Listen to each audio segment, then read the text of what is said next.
মুহূর্তে কয়েকটা আপডেট দিয়ে নিই। সায়নী ঘোষ যাদবপুরে 18,000-এরও বেশি ভোটে এগিয়ে, সুদীপ বন্দ্যোপাধ্যায় 6,000-এরও বেশি ভোটে এগিয়ে, উত্তর কলকাতায় তৃণমূল কংগ্রেস প্রার্থী সৌমিত্র খাঁ 4,900-র বেশি ভোটে এগিয়ে, সজল ঘোষ উপনির্বাচনে এগিয়ে আছেন, কিন্তু আবার একবার বলেছিলাম 95, এখন ব্যবধান খুব সামান্য 200 ভোটে এগিয়ে আছেন শুভময়দা।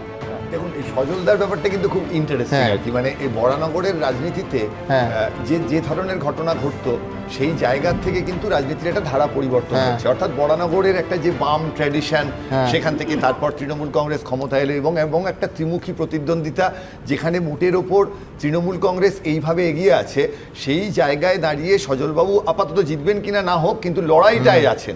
এটা কিন্তু বোঝাচ্ছে যে রাজনৈতিক দলের থেকে অনেক ক্ষেত্রে মানুষ তার কাছের প্রার্থীকে গুরুত্ব দিচ্ছেন। সেই অঞ্চলের যে চরিত্র, সেই অঞ্চলের যে চেহারা, সজলবাবু যে কথা বলার স্টাইল, উত্তর কলকাতার মতো বরানগর উত্তর কলকাতার একটা জায়গা, এই জিনিসগুলোও কিন্তু প্রার্থীর যে নির্বাচন, সেই জায়গায় কিন্তু একটা উল্টো কথাও বলতে হয় যে বামেদের এত উজ্জ্বল মুখ নিয়ে যে প্রার্থীদের তারা মাঠে নামালেন, যারা সত্যিই লোকসভায় গেলে খুব কাজের কাজ হতো হয়তো, তারা কিন্তু এই ভোটের জায়গাটায় খুব একটা সুবিধে করতে পারছে না। অর্থাৎ তৃণমূল বা বিজেপি তাদের রাজনৈতিক জায়গায় যেভাবে মাটিটা দখল করে রেখেছে, বামপন্থীরা কিন্তু সেটা পারছেন না। সজলদার যে উদাহরণ, সেটা সুজনবাবু বা সৃজনের ক্ষেত্রে কিন্তু হচ্ছে না। এই জিনিসটা একটু নজর একদম 300 মার্কেট থেকে সামান্য পিছিয়ে গেছে এনডিএ, এখন 298, ইন্ডিয়া জোট 222, অন্যান্যরা 23। আর রাজ্যের ছবিটা তৃণমূল কংগ্রেস 26, বিজেপি 14, বামফ্রন্ট 0, কংগ্রেস 2। এই মুহূর্তে লেটেস্ট আপডেট এলো কংগ্রেসের দিক থেকে। মালদা দক্ষিণ কংগ্রেস প্রার্থী ঈশা খান চৌধুরী 5,646টি ভোটে এগিয়ে। 18 লক্ষ ভোটার, অনেক কেন্দ্রে আবার 20 লক্ষেরও ভোটার উপর হয়ে গেছে। রায়গঞ্জে তৃণমূল কংগ্রেসের কৃষ্ণ কল্যাণী তৃণমূল প্রার্থী 5,000-এরও বেশি ভোটে এগিয়ে। ফলে এখনো অন্তত আরো 2 ঘন্টা না গেলে সেইভাবে আমরা জানতে পারবো না। কিন্তু দেবনারায়ণ বাবুর ঘটনা মানে কথা অনুযায়ী আমার একটাই প্রশ্ন, দেখুন কে 1000 টাকা নিয়ে কি বলেছে, কে 2000 টাকা নিয়ে উইথড্র করে নিয়েছে, আমি তাতে যাচ্ছি না। যে মহিলারা সেকশন 164-এ সাক্ষ্য দিয়েছেন একজন ম্যাজিস্ট্রেটের সামনে আইনের চোখে, সেটাই শেষ কথা। এখন অবধি জমি কাটা হয়েছে কি হয়নি, চাষের জমিতে নোনা জল ঢুকিয়েছে কি ঢোকাননি, আগে এগুলো উত্তর দিন। একটা আজকে আটকে থাকবেন না। 14 বছর ধরে আপনারা কি করেছেন ওখানে? চাষের জমি নিয়েছেন কি নেননি, নোনা জল ঢুকিয়েছেন কি ঢোকাননি, শুধুমাত্র একটা পয়সা আটকে থাকবেন না। এই অত্যাচারগুলো হয়েছে কি হয়নি আপনি বলুন, অস্বীকার করছেন কি করে?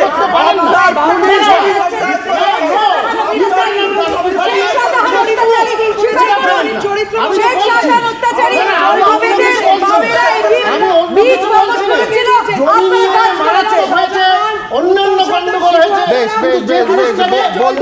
বলতে বলতে তৃণমূল কংগ্রেস আরো অনেকটা এগিয়ে গেল।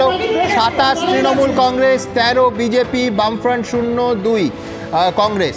আবার বলছি, এই রাজ্যের প্রেক্ষিতে 27 তৃণমূল কংগ্রেস, বিজেপি 13, বামফ্রন্ট 0 এবং কংগ্রেস 2। আর জাতীয় ক্ষেত্রে 300 মার্ক আরেকবার ক্রস করলো এনডিএ, 309 এনডিএ, ইন্ডিয়া 111, অন্যান্যরা 23। দুটো প্রায় ইন্দ্রপতনের মতোই।